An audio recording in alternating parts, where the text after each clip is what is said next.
ನಮಸ್ಕಾರ, ನಾನು Gayatri Satyashiva. Welcome back to Polali's kitchen.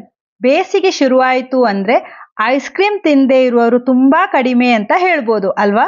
ಮನೆಯಲ್ಲೇ ಅತಿ ಸುಲಭವಾಗಿ ಬ್ರೆಡ್ ಐಸ್ ಕ್ರೀಮ್ ಯಾವ ರೀತಿ ಮಾಡೋದು ಅಂತ ನಾನಿವತ್ತಿನ ವಿಡಿಯೋದಲ್ಲಿ ತೋರಿಸ್ತಾ ಇದ್ದೇನೆ.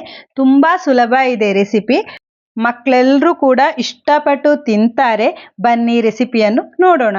ದಪ್ಪ ತಳದ ಪಾತ್ರೆಗೆ ಅರ್ಧ ಲೀಟರ್ ಕೆನೆಭರಿತವಾಗಿರುವಂತಹ ಹಾಲನ್ನು ಹಾಕಿ ನೀರನ್ನು ಸೇರಿಸಲೇಬಾರದು. ಒಲೆ ಮೇಲೆ ಇಟ್ಟು ಅರ್ಧ ಕಪ್ ಸಕ್ಕರೆ ಹಾಕಿ ಸಕ್ಕರೆ ಕರಗಿಸಿ ಹಾಲನ್ನು ಕುದಿಯೋದಕ್ಕೆ ಬಿಡಬೇಕು. ನೋಡಿ, ಈಗ ಹಾಲು ಕುದಿಯೋದಕ್ಕೆ ಶುರುವಾಯಿತು. 5 ನಿಮಿಷ ನಿಧಾನ ಉರಿಯಲ್ಲೇ ಕುದಿಯಲು ಬಿಡಿ. ನಾನಿಲ್ಲಿ 8 ಬ್ರೆಡ್ಡನ್ನು ತಗೊಂಡಿದ್ದೇನೆ. ನಾರ್ಮಲ್ ಮಿಲ್ಕ್ ಬ್ರೆಡ್ಡನ್ನೇ ತಗೊಂಡಿರೋದು.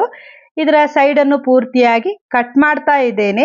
ಐಸ್ ಕ್ರೀಮ್ ಕಲರ್ ಬಿಳಿಯಾಗಿರುತ್ತೆ ಅಂತ ಈ ರೀತಿ ಸೈಡ್ ಕಟ್ ಮಾಡೋದು. ಬೇಡ ಅಂದರೆ ಹಾಗೆ ಕಟ್ ಮಾಡಿ ಪುಡಿ ಮಾಡ್ಬೋದು. ಸೈಡ್ ಪೂರ್ತಿ ತೆಗೆದಾದ ನಂತರ ಚಿಕ್ಕದಾಗಿ ಕಟ್ ಮಾಡಿಕೊಂಡು ಮಿಕ್ಸರ್ ಜಾರಿಗೆ ಹಾಕಿ ನುಣ್ಣಗೆ ಇದನ್ನು ಪೌಡರ್ ಮಾಡಬೇಕು. ನೋಡಿ, ಈ ರೀತಿಯಲ್ಲಿ ಪೌಡರ್ ಮಾಡಿದ ನಂತರ ಕುದಿತಾ ಇರುವ ಹಾಲಿಗೆ ಬ್ರೆಡ್ ಕ್ರಮ್ಸ್ ಅನ್ನು ಹಾಕಿ ಚೆನ್ನಾಗಿ ಮಿಕ್ಸ್ ಮಾಡಿ.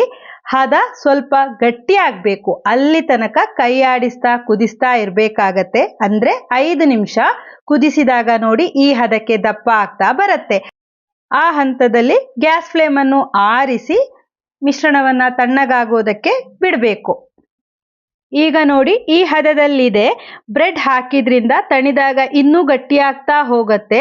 ಪೂರ್ತಿ ತಣಿದಾಯಿತು ನೋಡಿ, ಇಷ್ಟು ಗಟ್ಟಿ ಆಗಿದೆ. ಈಗ ಇನ್ನು 1 ಚಮಚ ವೆನಿಲಾ ಎಸೆನ್ಸ್ ಹಾಕಿ 5 ಟೇಬಲ್ ಚಮಚದಷ್ಟು ಕಂಡೆನ್ಸ್ಡ್ ಮಿಲ್ಕ್ ಹಾಕಿ, ಸ್ವೀಟ್ ನೋಡಿಕೊಂಡು ಕಂಡೆನ್ಸ್ಡ್ ಮಿಲ್ಕಿನ ಹದವನ್ನು ಹೆಚ್ಚು ಕಮ್ಮಿ ಮಾಡ್ಕೋಬೋದು. ಚೆನ್ನಾಗಿ ಎಲ್ಲವನ್ನು ಮಿಕ್ಸ್ ಮಾಡಿ ರೆಡಿ ಮಾಡಿಟ್ಟಿರಿ.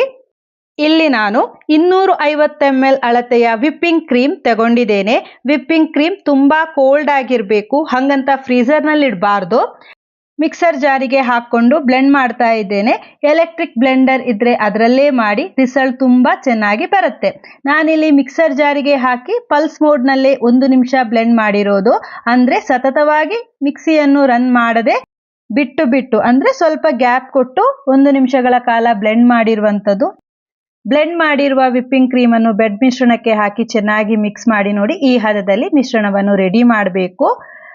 ಐಸ್ ಕ್ರೀಮ್ ಮಿಕ್ಸನ್ನು ರೆಡಿ ಮಾಡ್ಕೊಂಡಾದ್ಮೇಲೆ ಒಂದು ಏರ್ ಟೈಟ್ ಬಾಕ್ಸ್ನಲ್ಲಿ ಹಾಕಿ ಮೇಲಿಂದ ಒಂದು ಪ್ಲಾಸ್ಟಿಕ್ ಕವರ್ ಇಟ್ಟು ನಂತರ ಲಿಡ್ಡನ್ನು ಕ್ಲೋಸ್ ಮಾಡಿ ಫ್ರೀಝರ್ನಲ್ಲಿಟ್ಟು 10 ರಿಂದ 12 ಗಂಟೆಗಳ ಕಾಲ ಸೆಟ್ ಆಗೋದಕ್ಕೆ ಬಿಡಿ.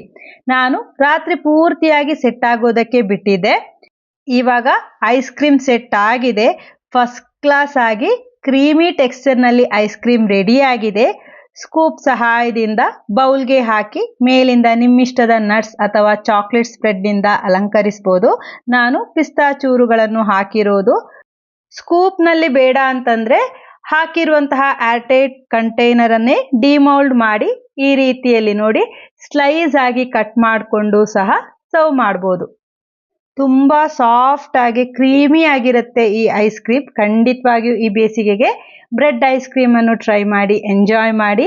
ಇವತ್ತಿನ ವಿಡಿಯೋ ಇಷ್ಟ ಆಗಿದ್ರೆ ವಿಡಿಯೋಕ್ಕೊಂದು ಲೈಕ್ ಮಾಡಿ, ವಿಡಿಯೋವನ್ನು ನಿಮ್ಮ ಫ್ರೆಂಡ್ಸ್ ಆ್ಯಂಡ್ ಫ್ಯಾಮಿಲಿ ಜೊತೆ ಶೇರ್ ಮಾಡಿ ಅಂತ ಕೇಳ್ತಾ, ಪೊಳಲೀಸ್ ಕಿಚನ್ ಇನ್ನೂ ಸಬ್ಸ್ಕ್ರೈಬ್ ಆಗಿಲ್ಲ ಅಂದರೆ ಸಬ್ಸ್ಕ್ರೈಬ್ ಮಾಡಿ ವಿಡಿಯೋವನ್ನು ನೋಡಿ. ಇವತ್ತಿನ ವಿಡಿಯೋ ಮುಗಿಸ್ತಾ ಇದ್ದೇನೆ. ಧನ್ಯವಾದಗಳು.